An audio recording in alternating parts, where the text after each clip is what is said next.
Pour favoriser la coopération entre les joueurs et faire en sorte que la communication entre eux ait un réel impact sur l'environnement du jeu, nous avons décidé de créer un système de voice chat. Il nous permettra de brouiller la communication entre les joueurs et faire en sorte que les IA détectent ceux qui parlent. Pour faire fonctionner ce système, on a besoin de différents acteurs que l'on spawn au début du jeu. Un manager, un émetteur et un récepteur. Quand on démarre l'enregistrement sur un client, on peut voir que le volume ne varie pas sur ce client. Mais il varie sur l'autre client, celui qui reçoit le signal audio. On a donc bien le signal audio capturé par le micro qui transite via le réseau pour être joué sur un autre client. Ce système est composé d'une librairie codée en C++ classique et d'un module codé en C++ Unreal.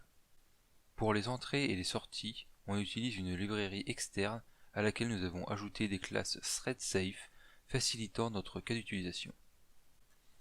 On a ajouté une classe émettrice qui, lorsque l'on veut démarrer l'enregistrement, lance un thread via lequel on va écrire dans un buffer à chaque tick. Une fois que ce buffer est rempli, on l'envoie au récepteur et on reprend l'enregistrement dans un buffer vide. Lorsque notre classe réceptrice reçoit un buffer à jouer, elle l'ajoute en bout d'une file circulaire threadSafe. Une fois le streaming lancé, on peut lire le début de cette file et écrire en bout de file de manière concurrente. Là où on a besoin d'Unreal, c'est pour le transport du signal en réseau. Les acteurs d'émission et de réception utilisent les classes de la librairie, mais transforment la donnée du signal vers un type qu'Unreal peut répliquer. En théorie, on pourrait alors avoir un voice chat totalement opérationnel. Il nous reste cependant un dernier problème à résoudre, qui est la taille des données que l'on veut répliquer, 700 kilo-octets envoyés chaque seconde.